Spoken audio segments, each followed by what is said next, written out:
नमस्कार दोस्तों, ICDS news में आप सभी का स्वागत है। मैं आपका दोस्त विक्रम सिंह एक बार फिर से हाजिर हूँ आप सभी के बीच में आंगनवाड़ी की कुछ प्रमुख, महत्वपूर्ण और बड़ी खबरों के साथ। दोस्तों, आज की इस वीडियो में हम आप सभी को दो महत्वपूर्ण सरकारी आदेश दिखाने जा रहे हैं, साथ ही एक बहुत ही सराहनीय खबर है उसको आपको दिखाने जा रहे हैं। तो पूरी वीडियो आप लोग ध्यान से देखिएगा, आपके बहुत ही ज़्यादा काम की जानकारी है। शायद अगर आपने पूरी वीडियो नहीं देखी तो शायद आपके बहुत ही काम की जानकारी आप तक न पहुँच पाए, तो पूरी वीडियो जरूर देखिएगा। आइए फटाफट खबरों की तरफ बढ़ते हैं। सबसे पहले आप सभी को एक बहुत सराहनीय खबर दिखाते हैं, उसके बाद दो सरकारी आदेश आपको दिखाएंगे। आप देखिए, लिखा गया है कि समाज सेवा का संकल्प। पढ़ाई के दौरान जेबा को समाज के कमजोर वर्ग की मदद करना बहुत अच्छा लगता था। हालांकि घर वाले चाहते थे कि जेबा घर के ही काम काजों में व्यस्त रहे, लेकिन जेबा ने समाज सेवा का संकल्प लिया तो उनकी राह में हर बाधा दूर हो गई। मध्यम वर्ग परिवार की जेबा को आंगनवाड़ी कार्यकर्ती बनने का मौका मिला तो उनकी मुराद भी पूरी हो गई। कार्यकर्ती के रूप में गांव के बच्चों को पढ़ाना और उनके परिजनों को शिक्षा के लिए जागरूक करना जेबा का काम बन गया। जेबा सामाजिक संगठन भी चलाती हैं। जेबा आफ्ताब, जो कि निवासी हैं मैनपुरी की, इनका पेशा है आंगनवाड़ी कार्यकर्ती हैं। तो दोस्तों, ये बात आप लोग ध्यान से समझिए कि सभी लोग हर काम पैसों के लिए नहीं करते। जरूरी नहीं है कि हर काम पैसे के लिए हो। कुछ ऐसे ही लोग हैं जो सिर्फ समाज सेवा के लिए करती हैं। कुछ ऐसी ही खबर हमने आपको पहले भी दिखाई है कि हमारी आंगनवाड़ी कार्यकर्ती हैं कैसे समाज की सेवा करती हैं अपनी जान को जोखिम में डालकर। आप यह NDTV की रिपोर्ट देखिए। महाराष्ट्र की एक आंगनवाड़ी सेविका ने लॉकडाउन के दौरान भी अपने काम को बखूबी अंजाम दिया है, जबकि दूर पहाड़ी इलाकों में रहने वाले आदिवासियों ने कोरोना के डर से आंगनवाड़ी में आना बंद कर दिया, तो रेलू वसावे ने खुद घंटों नाव में बैठकर उसको खेकर उनकी मदद की। 27 साल की आंगनवाड़ी सेविका रेलू रमेश वसावे चाहती तो लॉकडाउन में आदिवासियों के न आने का बहाना बनाकर बैठ सकती थी, लेकिन ये खुद नाव लेकर निकल पड़ी सातपुड़ा की दुर्गम पहाड़ी इलाकों में बसे आदिवासियों के घरों तक, ताकि बच्चों को सरकारी पूरक पोषण आहार मिले और गर्भवती माताओं को उचित मार्गदर्शन। कोई भी लाभार्थी आहार से वंचित न रहे, इसलिए मैं खुद ही नाव में पोषक आहार लेकर जाती हूँ। कभी कभी तो जाकर वापस आने में 18 घंटे लग जाते हैं। लगातार 2-2 घंटे तक से नाव चलाना पड़ता है। काम कठिन है, लेकिन अपनी जिम्मेदारी निभाना है। महाराष्ट्र के नंदुरबार जिले का दुर्गम इलाका अक्कल कुआं और ठड़ गांव, सातपुड़ा की पहाड़ियों में बसे कुछ बस्तियों तक जाने के लिए नर्मदा नदी पार करनी पड़ती है। यहाँ बसे आदिवासियों तक सरकारी स्वास्थ्य योजना और पूरक पोषण आहार आंगनवाड़ी के जरिए तक पहुंचाए जाते हैं, लेकिन कोरोना संक्रमण के चलते हुए लॉकडाउन में आंगनवाड़ियों की गतिविधियां बंद करनी पड़ी। आदिवासी भी आने से कतराने लगे। तब चिमलखेड़ी की आंगनवाड़ी सेविका रेलू वसावे ने खुद ही उन सभी तक सरकारी पोषण आहार पहुंचाने का जिम्मा उठाया। इस काम में ग्राम पंचायत और उनके शिक्षक पति रमेश की मदद तो मिली, लेकिन नर्मदा नदी के प्रवाह को चीरते हुए नाव को उस पार तक वो खुद ले जाती हैं और फिर ले आती हैं। कभी कभी 2-2 घंटे नाव खेना पड़ता है और फिर उसके बाद आहार लेकर पहाड़ी पर चढ़ना। इस दौरान उनकी सहयोगी सेविका का भी साथ मिला। तो हमारी आंगनवाड़ी बहनें जो हैं, उनको इतने मेहनत लगन से काम करने के बावजूद उनको मिला क्या मिलता है? 5,000 रुपये प्रतिमाह का मानदेय है, वह भी समय से नहीं मिलता। किसी का 1 महीने का, किसी का 2 महीने का, किसी का 6 महीने का, किसी का साल भर, किसी का 2 साल, ऐसे मानदेय रुके रह जाते हैं। आंगनवाड़ी केंद्रों का किराया नहीं मिलता, यानी कि कुछ भी नहीं मिल पाता। लेकिन हमारी बहनें हैं कि इतनी मेहनत से, लगन से, आपने देखा भी, रिपोर्ट भी देखी, इस प्रकार से बहनें काम करती हैं। सरकारें क्यों नहीं सुनती, ये बातें समझ में नहीं आती। हमारा विभाग क्यों नहीं समझता, ये बातें भी समझ में नहीं आती। जब बहनें इतनी लगन से, मेहनत से काम करती हैं तो कम से कम जितना मानदेय है उतना मानदेय तो उनको समय से दिया जाए। वैसे दिन रात बहनें हमेशा लगातार अपने मानदेय की वृद्धि के लिए लड़ाई लड़ रही हैं सरकार के खिलाफ, लेकिन सरकार सुनने को तैयार नहीं है। लेकिन जो भी उनका मानदेय है, वर्तमान में जो मानदेय है, कम से कम उतना मानदेय तो उनको समय से दिया जाए, ये हमारी इच्छा है। आखिर बहनों की स्थिति कब सुधरेगी, ये बड़ा सवाल है। आइए आपको 2 महत्वपूर्ण सरकारी आदेश दिखाते हैं। पहला सरकारी आदेश आपके स्क्रीन पर दिख रहा होगा कि लिखा गया है निदेशालय बाल विकास सेवा एवं पुष्टाहार विभाग उत्तर प्रदेश लखनऊ। आप देखिए कि 18 नवंबर 2020 को यह लेटर जारी किया गया है। समस्त जिला कार्यक्रम अधिकारी यानी कि DPO महोदय को लिए लिखा गया है। इसका विषय लिखा गया है कि नवीन अनुपूरक पुष्टाहार योजना अंतर्गत खाद्यान्न आपूर्ति एवं वितरण की सूचना पोर्टल पर अपलोड कराने के संबंध में है। यानी कि जो वितरण किया जा रहा है खाद्यान्न वगैरह, जो सूखा राशन वगैरह, उनकी सूचना पोर्टल पर उपलब्ध कराने के संबंध में लेटर है। आइए पूरा लेटर विस्तार से समझते हैं।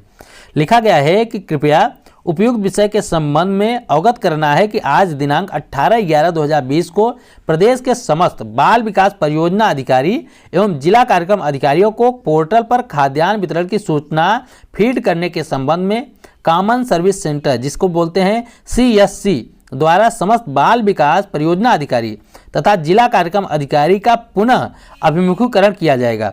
इस संबंध में जैसे कि आपको बीसी के माध्यम से निर्देशित किया गया था, अतः पुनः मॉड्यूल संलग्न करते हुए आपकी अपेक्षा की आप समस्त बाल विकास परियोजना अधिकारी के मॉड्यूल उपलब्ध करा दें तथा आंगनवाड़ी केंद्रों और आंगनवाड़ी कार्यकर्तियों का विवरण पोर्टल पर लॉगिन कराते हुए खाद्यान्न वितरण की सूचना तथा आंगनवाड़ी केंद्रों पर कोड आदि की सूचना यदि त्रुटिपूर्ण है तो उसको ठीक करवा लें। दिनांक 20/11/2020 तक यानी कि आज तक पोर्टल पर अपलोड कराना सुनिश्चित करें। यानी कि कहा जा रहा है कि जो पोर्टल पर उपलब्ध कराना है, जो डाटा वगैरह फीड करना है, अगर आंगनवाड़ी कार्यकर्तियों का कुछ विवरण त्रुटि है, मिस्टेक है तो उसको सुधरवा लें। आंगनवाड़ी केंद्रों का अगर कोई विवरण मिस्टेक है तो उसको त्रुटि है तो सही करवा लें। इसके अलावा जो वितरण किया जा रहा है, जो खाद्यान्न वितरण किया जा रहा है, उसका सब कुछ डाटा जो विवरण है उसको अपलोड किया जाए, यानी कि आज तक 20/11/2020 तक पोर्टल पर अपलोड कर दिया जाए। जो CSC पोर्टल है उस पर अपलोड करना है। यह आदेश CDPO और DPO महोदय के लिए लिखा गया है। इसके बाद इसी से संबंधित दूसरा सरकारी आदेश आपकी स्क्रीन पर दिख रहा होगा। इसमें प्रेषक लिखा गया है, जिसने भेजा है निदेशालय ने भेजा है। तो निदेशक बाल विकास सेवा में पुष्टाहार उत्तर प्रदेश लखनऊ सेवा में मिशन निदेशक राज्य ग्रामीण आजीविका मिशन को लिखा गया है उत्तर प्रदेश लखनऊ के द्वारा।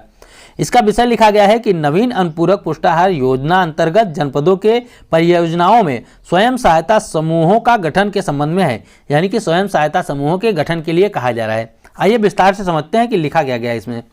इसमें लिखा गया है कि कृपया उपयुक्त विषय शासन के पत्र संख्या वगैरह यहाँ पर लिखा गया है। उसके बाद बताया गया है कि 1/10/2020 को यह लेटर जारी किया गया, जो पत्र संख्या दिखाया आपने। उसके बाद लिखा गया है उसके द्वारा प्रदेश के बाल विकास परियोजनाओं में संचालित जो आंगनवाड़ी और मिनी आंगनवाड़ी केंद्रों पर अनुपूरक पुष्टाहार की आपूर्ति तथा राज्य ग्रामीण आजीविका मिशन द्वारा संचालित स्वयं सहायता समूहों के माध्यम से कराए जाने के संबंध में है। यानी कि ऊपर जो बताया आपको पत्रांक संख्या वगैरह यहाँ पर लिखी गई है, इसका मतलब है कि 1/10/2020 यानी कि 1 अक्टूबर को यह आदेश जारी करके बताया गया था कि जो ग्रामीण आजीविका मिशन के तहत यानी कि जो स्वयं सहायता समूह है उनके माध्यम से पुष्टाहार वितरण कराया जाएगा। उसी के बाद बताया जा रहा है कि उक्त क्रम में अवगत करना है कि प्रदेश के जनपदों द्वारा अपने पत्रों के माध्यम से अवगत कराया गया है कि जनपद के अधिकांश आंगनवाड़ी केंद्र SHG के मैप में नहीं है। यानी कि जो स्वयं सहायता समूह है उनके मैप के अंतर्गत नहीं आती, उनके अंडर में नहीं आती। और आंगनवाड़ी केंद्रों के स्वयं सहायता समूह के मैप में न होने के कारण फेयर प्राइस शॉप के खाद्यान्न उठाने, जो कोटे वगैरह से खाद्यान्न उठाने तथा आंगनवाड़ी कार्यकर्तियों को प्राप्त करवाने की प्रक्रिया बाधित हो रही। यानी कि दिक्कतें आ रही है स्वयं सहायता समूहों के मैप के अंतर्गत न होने।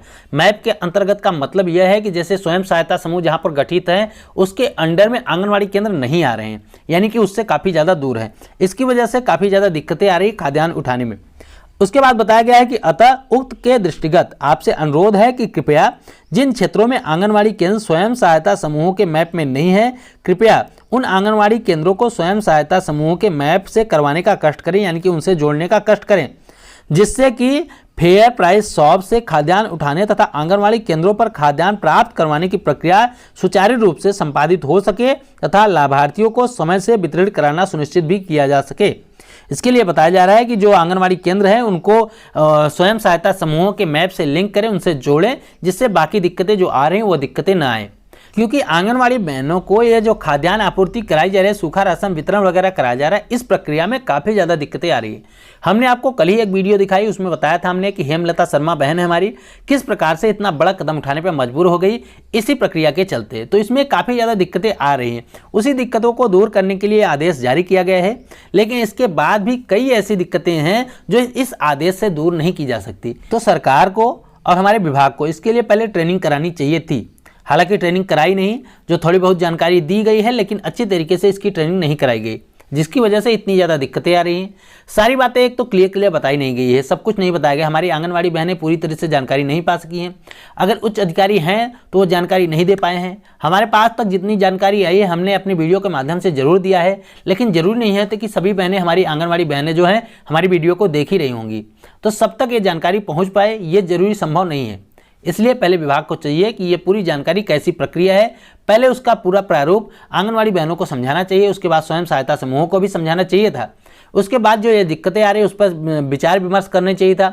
विचार विमर्श करने के बाद उसका समाधान करना चाहिए, उसके बाद कोई भी प्रक्रिया लागू करनी चाहिए। हालांकि खाद्यान्न की आपूर्ति कराना भी जरूरी था, इसलिए जल्दी जल्दी में हो सकता है ये सब दिक्कतें आ रही हों, लेकिन आगे इन दिक्कतों को सामना करने के लिए दिक्कतें न आए, यानी कि आगे दिक्कतें न आए, उसके लिए विभाग को चाहिए कि पहले से इस पर संज्ञान ले ले।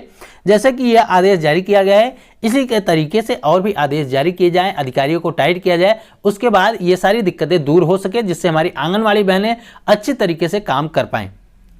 उम्मीद करता हूं कि सारी खबरें आपके काम की रही होंगी, वीडियो आपके काम की रही होगी। जानकारी अगर आपको अच्छी लगी तो वीडियो को लाइक कर दे और सभी दोस्तों में शेयर करके यह जानकारी पहुंचा दे। इसी प्रकार की महत्वपूर्ण खबरों को पाने के लिए हमारे चैनल को सब्सक्राइब कर लें, साथ में बेल आइकन आएगी उसको दबाकर ऑल पर क्लिक कर लें, ताकि जैसे ही हम आपके लिए कोई वीडियो लेके आएँ तो आपको उसका नोटिफिकेशन तुरंत मिल सके। इस वीडियो में इतना ही, फिर मिलते हैं अपनी नई वीडियो में कुछ नई खबरों के साथ। तब तक के लिए नमस्कार, जय हिंद।